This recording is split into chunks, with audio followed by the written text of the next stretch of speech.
দেশে মানসম্মত চিকিৎসা শিক্ষা নিশ্চিত করতে মেডিকেল কলেজগুলোতে বিশেষজ্ঞ শিক্ষকের সংখ্যা বাড়ানো হবে বলে জানিয়েছেন স্বাস্থ্য পরিবার মন্ত্রণালয়ের উপদেষ্টা নূরজাহান বেগম।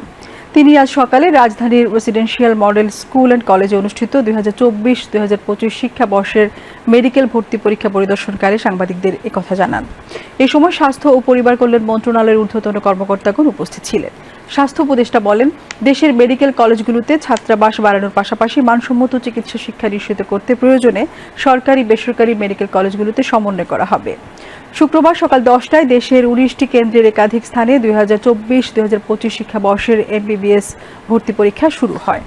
স্বাস্থ্য অধিদপ্তরের তথ্য মতে এবার MBBS ভর্তি পরীক্ষায় 5,380টি আসনের বিপরীতে আবেদন করেছেন 1,35,261 জন।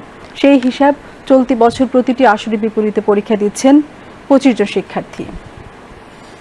67টা বেসরকারি মেডিকেল কলেজ আছে, সরকারের আছে 37টা।